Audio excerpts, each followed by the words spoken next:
Hello दोस्तों, नमस्कार। आप सभी का तहे दिल से हार्दिक स्वागत है आपके अपने ऑनलाइन प्लेटफॉर्म यूट्यूब चैनल दीपक त्रिपाठी पर। मैं दीपक त्रिपाठी आज भारतीय इतिहास के सबसे महत्वपूर्ण वीडियो लेक्चर नंबर 11 के साथ उपस्थित हुआ हूँ।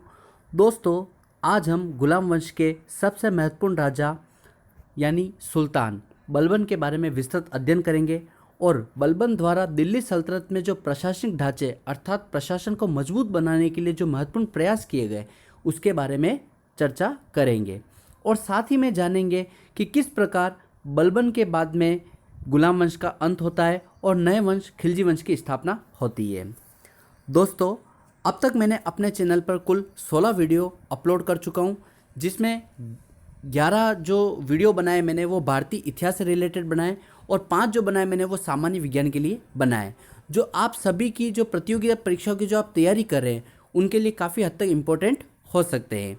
एक बार आप सभी वीडियो को देखें और अगर आपको वीडियो पसंद आते हैं तो दोस्तों अपनी प्रतिक्रिया कमेंट करके ज़रूर बताएं मुझे, ठीक है। और साथ ही में मैं यह भी कहूँगा कि अगर आपको मेरे वीडियो पसंद है तो आप उन लोगों को भी शेयर कीजिए जिन लोगों तक अभी मेरे वीडियो नहीं पहुँचे हैं, ताकि मुझे मेरी मेहनत का फल मिल सके।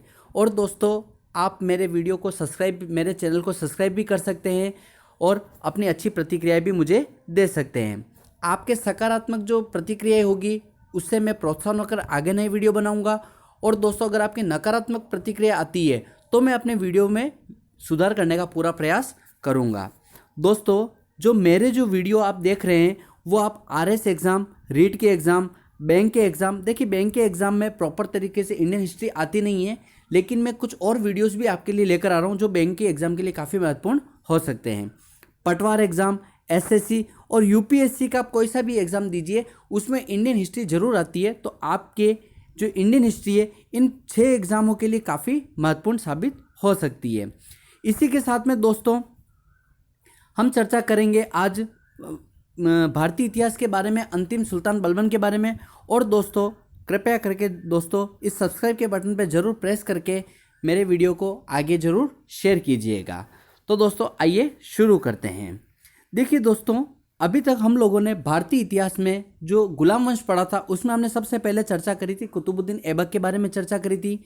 उसके बाद में हमने जाना था कि कुतुबुद्दीन ऐबक के बाद में उसका बेटा आराम शाह दिल्ली का सुल्तान बनता है, फिर इल्तुतमिश सुल्तान बनता है, रुकनुद्दीन बनता है, रजिया सुल्तान जो भारत की प्रथम मुस्लिम महिला शासिका बनी थी, उसके बाद में बहराम शाह तक हमने चर्चा कर ली थी। यहाँ तक हमने पूर्व के सारे वीडियो में पढ़ा था। आज हम चर्चा करेंगे अलाउद्दीन मसूद शाह से चर्चा करेंगे और जानेंगे कि भारतीय इतिहास में गुलाम वंश में किस प्रकार परिवर्तन आते और कौन कौन से राजाओं का कार्यकाल रहा था।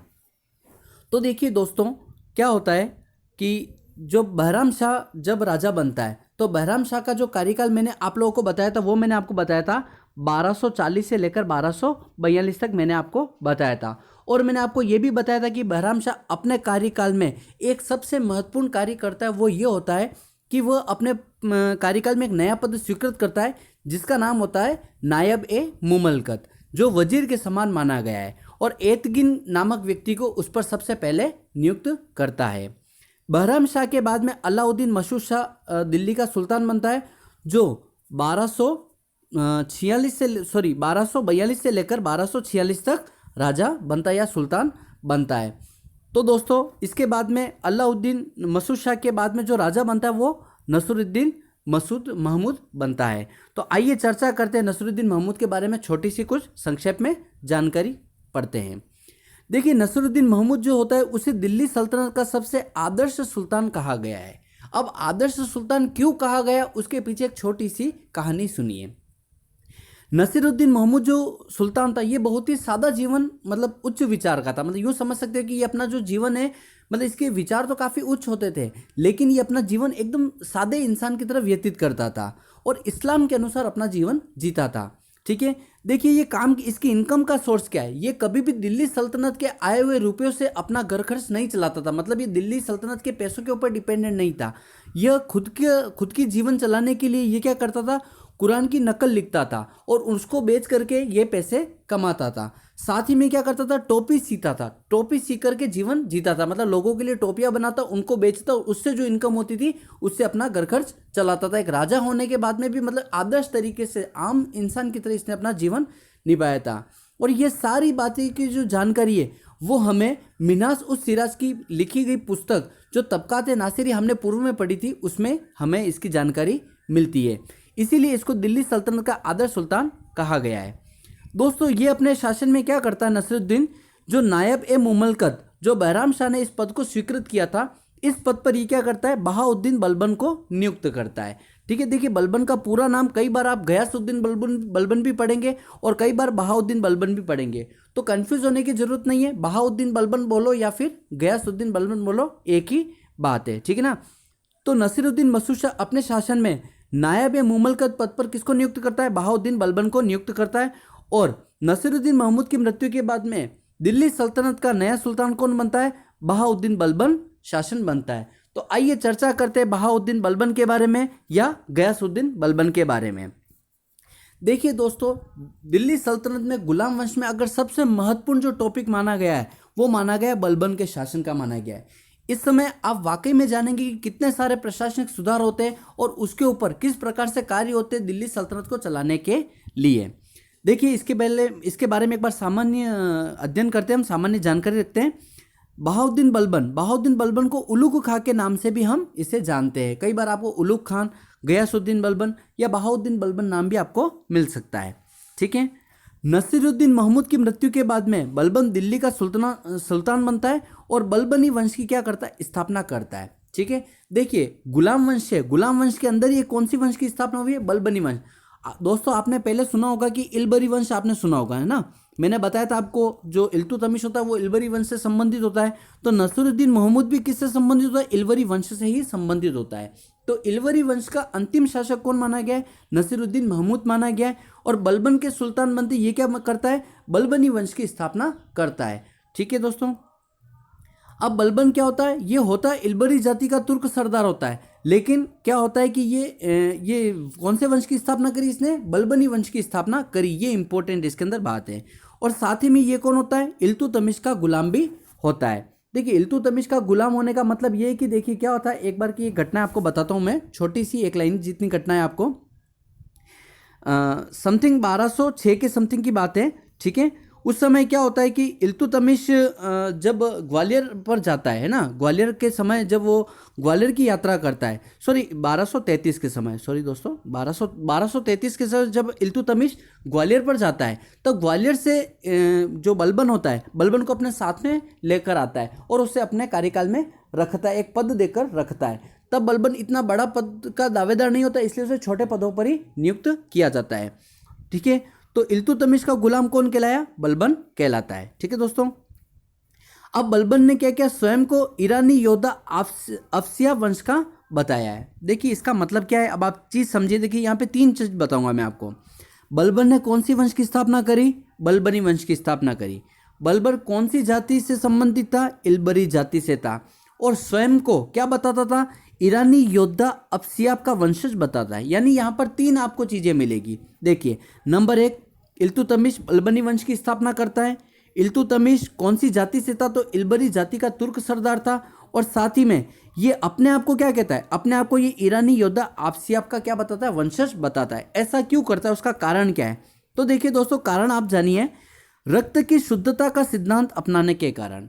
इसका मतलब ये होता है बलबन की सोच ऐसी थी कि जनता को, अगर मैं ये बात कहूँ, जैसे कि आप चीज़ सुनिए, ये अगर जनता को बोलेगा कि मैं इलबरी तुर्क सरदार का वंशज हूँ, मैं उन्हीं की पीढ़ी को आगे बढ़ाने आया हूँ, तो जनता के मन में क्या होगा, अच्छा इलबरी राजा तो बहुत सारे आए थे, ये भी उनमें से कोई एक होगा, तो इसको इतना सम्मान नहीं मिलेगा। तो ये अपने जनता को अपने रक्त की शुद्धता यानी अपनी कुलीनता का समर्थन बढ़ाने के लिए ये क्या करता है, अपने आप को क्या बोलता है, ईरानी योद्धा अफसियाब का वंशज बताता है। तो उससे जनता के मन में एक सोच आती है, विचार आता है, और यार ये तो कोई बड़े योद्धा की संतान है और उनका वंशज है जो अपने दिल्ली सल्तनत को चलाने आया है। यानी कि दिल्ली सल्तनत की प्रजा इस बात से आश्वस्त हो जाती है कि अब दिल्ली में कोई अच्छा सुल्तान आया और मजबूत सुल्तान आया जो अपने हितों की, अब मतलब जो वहाँ की जनता उनके हितों की भी रक्षा करेगा और एक आदर्श सुल्तान की बात ही कहलाएगा। अब देखो बलबन की प्रमुख उपाधियां क्या क्या मानी गई है, तो नंबर 1 मानी गई जिल्ले इलाही। जिल्ले इलाही का मतलब होता है ईश्वर का प्रतिनिधि, मतलब यही यूं बोलता था कि मैं ईश्वर का प्रतिनिधि हूं। जिस प्रकार ईश्वर हर इंसान हर जीव का ध्यान रखता है, उसी प्रकार मैं भी अपनी प्रजा का हर प्रकार से ध्यान रखूंगा। ये अपने आप को स्वयं का ईश्वर का प्रतिनिधि के रूप में जिल्ले इलाही की उपाधि धारण करता है। ठीक है। दूसरी है दोस्तों नियामत ए खुदाई। ये अपने आप को नियामत ए खुदाई की उपाधि धारण स्वयं करता है। क्यों करता है? ये कहता है कि पैगंबर के बाद अगर किसी का नाम आता है तो वो होता है सुल्तान। तो यहां पर देखिए ये बोलता है कि सबसे बड़ा कौन है? ईश्वर। ईश्वर के बाद में कौन होते हैं? पैगंबर। और पैगंबर के बाद में अगर कोई होता है तो कौन होता है? सुल्तान। तो ये अपने आप को क्या कहता है कि मेरा जो संबंध है वो सीधा किससे है? ईश्वर से है। इसलिए ये क्या करता है? जिले इलाही या नियामत ए खुदाई की उपाधि धारण करता है। और जो नसीरुद्दीन महमूद होता है, ठीक है, उसने इसे क्या कहा था? उलुग खां कहा था। ठीक है दोस्तों, और ये वाली जानकारी हमें एनसीईआरटी से मिलती है। नेक्स्ट बात करते हैं बलबन के। देखिए दोस्तों नेक्स्ट बात करते हैं हम लोग बलबन के बारे में, जो प्रशासनिक जो कार्य किए गए थे। बलबन के शासन में प्रशासनिक कार्यों में उत्पन्न समस्याओं के निस्तारण हेतु प्रमुख नीतियां। यानी कि दोस्तों इसके कहने का मतलब यहाँ पर यह है कि बलबन के शासन में जो प्रशासनिक कार्य, जैसे बलबन राजा बनता है, राजा बनने के बाद वो देखता है कि प्रशासन में कई सारी समस्याएं उत्पन्न हो चुकी है, तो उनको निस्तारण करने के लिए बलबन कौन कौन सी नीतियां अपनाता है उसके बारे में चर्चा करते हैं। सबसे पहले ये यूज करता है लोह और रक्त की नीति। देखिए लोह और रक्त की नीति से पता है, लोह का मतलब किसी से दुश्मनी लेना, अपन कहते हैं ना लोहा लेना, लोहा लेना का मतलब दुश्मनी लेना। ठीक है। और रक्त की नीति का मतलब यानी कि दुश्मनी लो और मारो और आगे बढ़ो, इसका मतलब ये होता था। ठीक है। ये इसने क्यों धारण करी थी? सुनना, ये नीति उसने क्यों अपनाई थी उसका सुनना। मेवाती डाकू अलवर से दिल्ली के मध्य जब प्रजा का आना जाना होता था, तो वहां पर कुछ डाकू होते थे जिन्हें जो वो वाला जो क्षेत्र कहलाता था वो क्या कहलाता? मेवात क्षेत्र कहलाता था। यानी अलवर से दिल्ली के वाला मध्य क्षेत्र क्या कहलाता है? मेवाती क्षेत्र कहलाता है। तो उस क्षेत्र में कुछ डाकू होते जिनको मेवाती डाकू कहा गया है। तो वो मेवाती डाकू वहां के लोगों को लूट लेते थे। तो ऐसे डाकू से बचने के लिए ये क्या करता है? अपनी सेना को भेजता है और बोलता है लोह और रक्त की नीति अपनाओ, यानी कि करो और मारो, करो और मरो। ठीक है ना। इसका मतलब ये है कि जो भी डाकू मिले उनको मारकर आगे बढ़ो या खुद मरकर आ जाओ। ठीक है ना। इस प्रकार से इसने लोह और रक्त की नीति अपनाई थी और इसमें इसको काफी सफलता भी मिली थी। मतलब एक समय ऐसा आ चुका था कि वहां पर सभी डाकू का अंत हो गया था। ठीक है। नेक्स्ट दोस्तों ये अपनाता है राजत्व का सिद्धांत अपनाता है। राजत्व का सिद्धांत क्या होता है? देखिए राजत्व का मतलब होता है जो राजा बना है उसने अपने क्या सिद्धांत बनाया? प्रजा के मन में अपना भाव पैदा करना। ठीक है। यानी हमारा राजा बहुत अच्छा है, पॉजिटिव थिंकिंग में जो प्रजा के लिए जो राजा के मन में जो भाव उत्पन्न हुए वो अच्छे होवे। सॉरी दोस्तों मैं गलत बोल गया। प्रजा के मन में जो राजा के लिए जो भाव उत्पन्न है वो काफी अच्छे उत्पन्न हुए, उसे कहा गया राजत्व का सिद्धांत कहा गया है। देखिए इसके लिए ये क्या करता है? सुल्तान और राज दरबार के महत्व को स्थापित करने के लिए राजत्व के सिद्धांत को अपनाता है। मतलब सुल्तान और राज दरबार का एक महत्व अच्छा स्थापित हो, ठीक है, लोग उसकी प्रशंसा करें, इसके लिए क्या करता है? राजत्व के सिद्धांत को अपनाता है। ये एक प्रकार की ईरानी प्रथा है। यानी राजत्व के सिद्धांत को अपनाना क्या एक प्रकार की ईरानी प्रथा मानी गई है। इसके लिए ये क्या करता है? सुल्तान क्या करता है? स्वयं को पृथ्वी पर क्या बताता है? खुदा का प्रतिनिधि बताता है। ठीक है। इसके लिए क्या करता है? ये दो उपाधि धारण करता है। एक तो करता है नियामत ए खुदाई और दूसरा करता है जिले इलाही नामक दो उपाधि धारण करता है। नियामत ए खुदाई का मतलब होता है पैगंबर के बाद में किसी का स्थान है तो वो किसका है? सुल्तान का है। और जिले इलाही का मतलब होता है ईश्वर का प्रतिनिधि के रूप में मैं सुल्तान बनकर आया हूं तो सभी प्रजा मेरा सम्मान करे क्योंकि मैं प्रजा के लिए अच्छे कार्य करूंगा। ये क्या करता है? दो प्रथाएं शुरू करता है। काफी इंपॉर्टेंट है दोस्तों। ये जो चारों चीजें नियामत खुदाई, जिले इलाही, सिजदा और पेयोस, इन चारों से हमेशा प्रश्न पूछे गए हैं परीक्षा में। आप पुराने पेपरों को उठा करके देख सकते हो। ठीक है दोस्तों। तो देखिए दो प्रथाएं शुरू करता है, एक होता है सिजदा और एक होता है पेयोस। ये यूं कहता है कि जब राजा गद्दी पर बैठा हो, ठीक है, तो इसने क्या किया? सिजदा प्रथा शुरू करी। इसका मतलब होता है कि घुटनों पर बैठकर सिर झुकाओ, यानी राजा के सामने सभी लोग घुटने पर बैठकर सर झुकाएंगे। क्यों? ऐसा क्यों कहा? क्योंकि ये क्या कहता था? ये खुद ईश्वर का प्रतिनिधि है। ठीक है। और दूसरी इसने शुरू करी थी पेयोस नामक प्रथा शुरू करी थी। इसका मतलब होता है कि पैरों को चूमना, यानी कि जो सुल्तान बना उसके पैरों को चूमो क्योंकि वो ईश्वर का प्रतिनिधि है। तो ये इस प्रकार से ये क्या करता है, नियामत की एक खुदाई, जिले इलाई, दो तो उपाधि धारण करता है और दो प्रथा शुरू करता है, जिसमें एक होती है सिजदा, जिसका मतलब होता है घुटनों पर बैठकर सिर झुकाना, और एक होता है पेयोस, मतलब पैरों को चूमना। फिर क्या होता है दोस्तों, ये क्या करता है, इसी के साथ में राजत्व के सिद्धांत में ये क्या करता है, राज दरबार में कठोर अनुशासन करता है। इसके कहने का मतलब ये होता है, बलबन यूं चाहता है कि अगर राज दरबार में अगर अनुशासन नहीं रहेगा, यहाँ के जो मंत्री कर्मचारी है अगर वो यहाँ पे जीवन को उल्लास में बिताएंगे, मतलब क्या कहते हैं कि एक अनुशासनहीनता में अगर बिताएंगे, तो उससे प्रजा पर क्या होगा, नकारात्मक प्रभाव पड़ेंगे। इसके लिए क्या करता है, राज दरबार में हंसना, शराब पीना, नृत्य करना, संगीत पर, इन सभी पर क्या कर देता है, पाबंदी लगा देता है, ताकि कोई भी अपने जीवन को ज़्यादा आनंदित न कर सके। ठीक है, सिर्फ किसके लिए, कर्मचारी और मंत्रियों के लिए, ताकि वो अपना सिर्फ और सिर्फ अपना जो दिमाग है वो सिर्फ किस पर लगाए, अपने कार्यों पर लगाए। ठीक है, अब दोस्तों सबसे इंपॉर्टेंट इसमें आती है, ये क्या करता है, आंतरिक विद्रोह को समाप्त करता है। आंतरिक विद्रोह को समाप्त करने का मतलब ये है कि मतलब अपने परिवार में, जैसे कि ये राजा बलबन राजा बना है, तो बलबन के परिवार का कोई व्यक्ति जो सुल्तान की अगर नेगेटिविटी फैला रहा है ना, तो ये क्या कहता है कि उस विद्रोह को समाप्त कर दो। तो इसके लिए इसने क्या किया, सबसे पहले तो जो 40 सरदारों का जो समूह बनाया गया था, 40सा है ना, मैंने आपको बताया था इल्तुतमिश ने बनवाई थी, ये क्या करता है, सबसे पहले उसको समाप्त कर देता है। क्यों समाप्त करता है, क्योंकि उसमें 40 सरदारों का समूह होता है। अगर एक सरदार ने भी अगर बलबन के प्रति कोई नेगेटिविटी बात कर ली, तो क्या हो सकता है, वो 40 ही सरदार इसके विरुद्ध हो सकते हैं। तो सबसे पहले ये क्या करता है, तुर्कान चहलगानी को समाप्त करता है।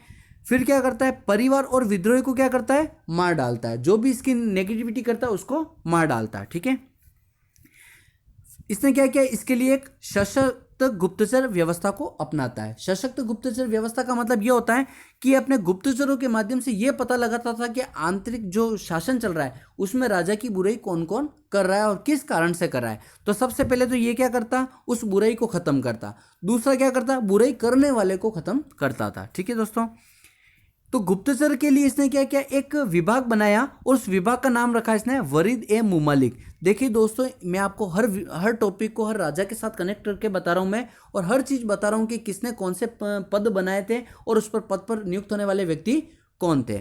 तो देखिए दोस्तों, ये क्या करता है, एक वरीद ए मुमालिक नामक एक विभाग बनाता है, जिसका पूरा जो संबंध होता है वो पूरा संबंध किससे होता है, तो उसका पूरा जो संबंध माना गया है वो गुप्तचर विभाग से माना गया है।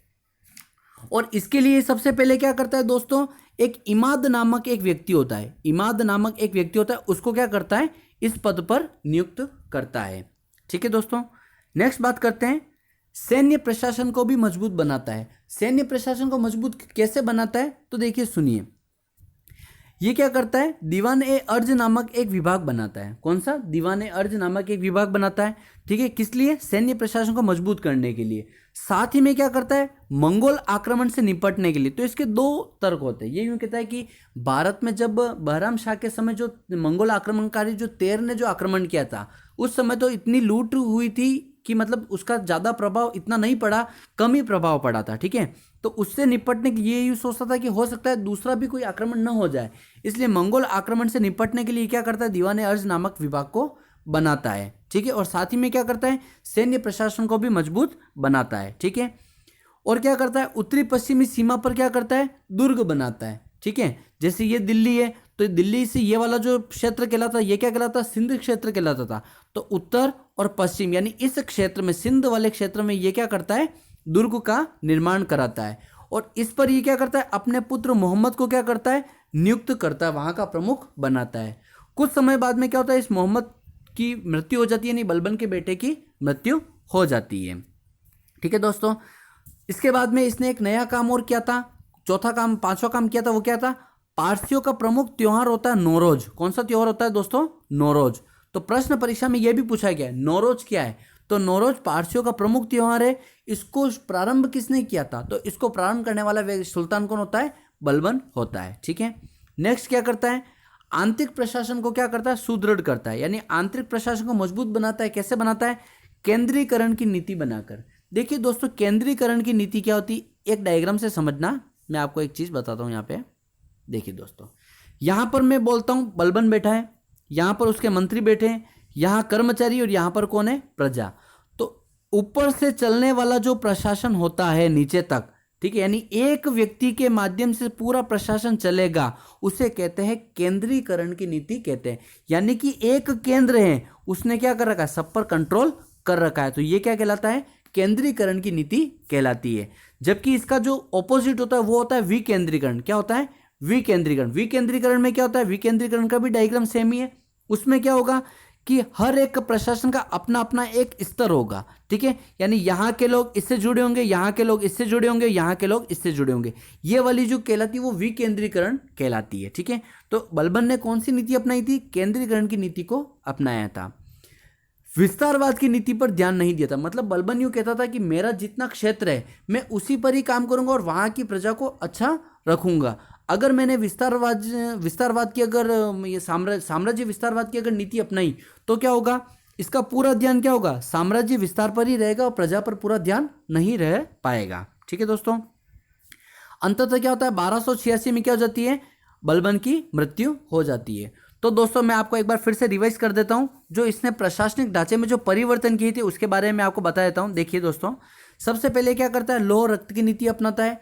कहां पर अपनाता है, अलवर से दिल्ली के मध्य मेवात क्षेत्र में अपनाता है। और क्यों करता है, मेवाती क्षेत्र के जो डाकू होता है उनकी लूट से जनता को बचाने के लिए। दूसरा दोस्तों ये क्या करता है, राजत्व के सिद्धांत को अपनाता है। इसमें क्या करता है, ये सुल्तान और राज दरबार के महत्व को स्थापित करने के लिए राजत्व के सिद्धांत को अपनाता है, जो एक ईरानी प्रथा होती है। और इसके लिए क्या करता है, स्वयं को खुदा का प्रतिनिधि कहता है। इसके लिए क्या करता है, 2 प्रकार की उपाधि धारण करता है। कौन कौन सी, नियामत खुदाई और जिले इलाही, ठीक है। नियामत खुदाई में क्या होता है, पैगंबर के बाद में अगर किसी का स्थान आता है तो किसका है, सुल्तान का। और जिले इलाही का मतलब होता है ईश्वर का प्रतिनिधि।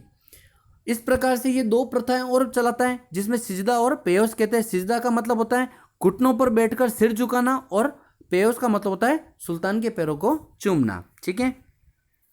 राज दरबार में कठोर अनुशासन करता है मंत्रियों पर, जिसके लिए मंत्रियों कर्मचारियों का हंसना, शराब पीना, नृत्य संगीत करना, इन पर क्या हो जाता है, पाबंदी लगा देता है। आंतरिक विद्रोह को समाप्त करता है, उसके लिए क्या करता है, गुप्तचर व्यवस्था बनाता है और वरीद ए मुमलिक नामक एक विभाग स्थापित करता है। इसी प्रकार से सैन्य प्रशासन को मजबूत करने और मंगोल आक्रमण से निपटने के लिए क्या करता है, दीवाने अर्ज नामक विभाग को स्थापित करता है। और उत्तरी पश्चिमी सीमा पर दुर्गों के निर्माण करवाता है। वहां पर इसका प्रमुख किसको बनाता है, अपने पुत्र मोहम्मद को बनाता है। पारसियों का प्रमुख त्योहार नौरोज शुरू करता है, ताकि पारसियों का भी इसको समर्थन मिल सके, ठीक है। और आंतरिक प्रशासन को सुदृढ़ करता है। इसके लिए क्या करता है, केंद्रीकरण की नीति अपनाता है और विस्तारवाद नीति की पर ध्यान नहीं देता है, ठीक है दोस्तों। 1286 में बलबन की सामान्य मृत्यु हो जाती है, ठीक है। अब बलबन की मृत्यु के बाद में क्या होता है, इसका जो इसके अंडर में एक कार्य करने वाला कर्मचारी होता है, मंत्री होता है, उसका नाम होता है केकुबाद। वो केकुबाद क्या होता है, दिल्ली का सुल्तान बनता है। और उसका शासनकाल कब से कब तक रहता है, 1287 से लेकर 1290 तक रहता है। केकुबाद का एक सेनापति होता है जिसका नाम होता है मलिक फिरोज जलालुद्दीन खिलजी, ठीक है। अब ये जलालुद्दीन खिलजी क्या काम करता है, देखिए इसकी भी एक अलग भूमिका है, ठीक है। अब ये सेनापति है, केकुबाद का सेनापति कौन होता है, जलालुद्दीन खिलजी। इंपॉर्टेंट क्वेश्चन है, देखिए इसकी भूमिका आगे बहुत बड़ी आने वाली है और इसी की वजह से आगे खिलजी वंश की स्थापना होती है। केकुबाद के बाद में दिल्ली का सुल्तान कौन बनता है, कैमूर्स बनता है, जो कब बनता है, 1290 में बनता है, ठीक है। और ये क्या होता है, गुलाम वंश का अंतिम सुल्तान होता है। इसका अगर नंबर पूछा जाए तो कौन सा नंबर होता है, दिल्ली सल्तनत का 11वां सुल्तान कौन बनता है, कैमूर्स बनता है, जो गुलाम वंश का क्या होता है, अंतिम सुल्तान होता है, ठीक है दोस्तों। अब देखिए क्या होता है यहाँ पर, जलालुद्दीन खिलजी जो सेनापति होता है किसका, केकुबाद का, ठीक है। ये क्या करता है, धोखे से किसको मरवा देता है, कैमूर्स की हत्या करवा देता है, ठीक है। और अफगानी तुर्क मलिक फिरोज जलालुद्दीन खिलजी यानी जो सेनापति वो ये क्या करता है, खिलजी वंश की स्थापना कर देता है। और यहां पर क्या होता है, गुलाम वंश का अंत हो जाता है। तो दोस्तों मैंने आपको बताया था कि गुलाम वंश का जो सामान्य जो समय माना गया है वो कितना माना गया है, 1206 ईस्वी से लेकर 1290 ईस्वी तक माना गया, यानी टोटल कितने मैंने बताए थे, 84 वर्ष, ठीक है। यहां से कुछ महत्वपूर्ण प्रश्न जैसे कि सुनिए, गुलाम वंश का संस्थापक कौन था, तो हमने पढ़ा था कुतुबुद्दीन ऐबक गुलाम वंश की स्थापना करता है, 1206 में करता है। और यहां पर आज हम पढ़ रहे हैं कि गुलाम वंश का अंतिम सुल्तान कौन है, तो कैमूर से 1290 में, ठीक है। गुलाम वंश में टोटल कितने राजाओं ने राज किया था? तो टोटल 11 सुल्तानों ने राज किया था। ठीक है। अब बलबन के संबंध में कुछ प्रमुख तथ्यों के बारे में चर्चा करते तो देखिए, बलबन के समय विद्वान कौन थे, यानी दरबारी कवि कौन थे? ठीक है। तो नंबर 1 होता है अमीर खुसरो और नंबर 2 होता है अमीर हसन। अमीर खुसरो को हिंदवी तोता भी कहा गया है और अमीर हसन को भारत का सादी भी कहा गया है। तो ये दोनों के उपनाम है या उपाधि, आप इनको पढ़ सकते हैं दोस्तों। नसीरुद्दीन महमूद सुल्तान के समय दिल्ली सल्तनत का अप्रत्यक्ष सुल्तान कौन होता है? बलबनी होता है। देखिए इस चीज को समझिए, मैंने आपको बताया कि नसीरुद्दीन महमूद एक आदर्श सुल्तान था। ये अपना जीवन टोपी बेच करके और कुरान की नकल लिख करके करता था, और ये जो भी अपना जीवन यापन करता था वो दिल्ली सल्तनत के पैसों से नहीं करता था। ठीक है। और नसीरुद्दीन मोहम्मद क्या करता है, ये अपने शासन में एक, जो मैंने आपको बताया था वजीर के समान जो नायब मुमलकत जो पद मैंने आपको बताया था, उस पर किसको नियुक्त करता है? बलबन को नियुक्त करता है। तो बलबन इसका पूरा फायदा उठाता है और बलबन यूँ सोचता है कि नसीरुद्दीन मोहम्मद तो एक सामान्य व्यक्ति की तरह जीवन जीते हैं। तो बलबन क्या करता है, सारा शासन जो वजीर के समान जो पद है, क्योंककि सुल्तान के बाद अगर किसी का नंबर आता है तो वजीर का ही होता है, तो ये अप्रत्यक्ष रूप से क्या करता है, शासन करता है। और कब करता है? 1246 से लेकर 1265 तक ये क्या करता है, अप्रत्यक्ष रूप से शासन करता है, और 1265 के बाद में स्वयं सुल्तान बन जाता है। अब देखिए बलबन के समय कुछ प्रसिद्ध कथन थे जो कई बार परीक्षा में पूछे गए, तो इसके लिए मैंने यहाँ पर आपको नोट डाउन करके दिया है। बलबन अपने समय में क्या कहता था कि जब भी मैं किसी तुच्छ परिवार के व्यक्ति को देखता हूँ तो मेरे शरीर की प्रत्येक नाड़ी गुस्से के कारण उत्तेजित हो जाती है। ये कथन किसने कहा था? तो ये कथन बलबन ने कहा था। ठीक है। और बलबन की मृत्यु के बाद में बर्नी ने कुछ शब्द कहे थे। बर्नी ने क्या कहा? बलबन की मृत्यु से दुखी मालिकों ने अपने वस्त्र फाड़ डाले, कब्रिस्तान जाते समय अपने शरीर पर धूल फेंकी और बिना बिस्तर के 40 दिनों तक जमीन पर सोए। ये बात किसने कही थी? बर्नी ने कही थी। तो दोस्तों आज के वीडियो लेक्चर में हमने आज बलबन के बारे में चर्चा करी और जाना कि बलबन एक कैसा व्यक्तित्व का सुल्तान था।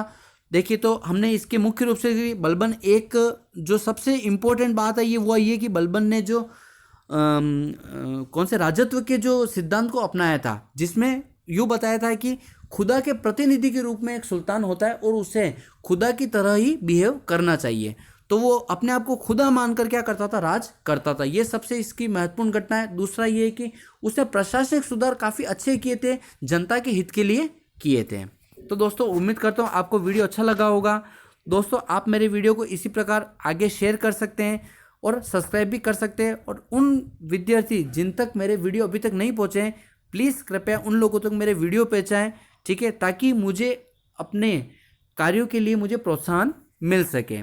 तो दोस्तों आज के वीडियो में इतना ही।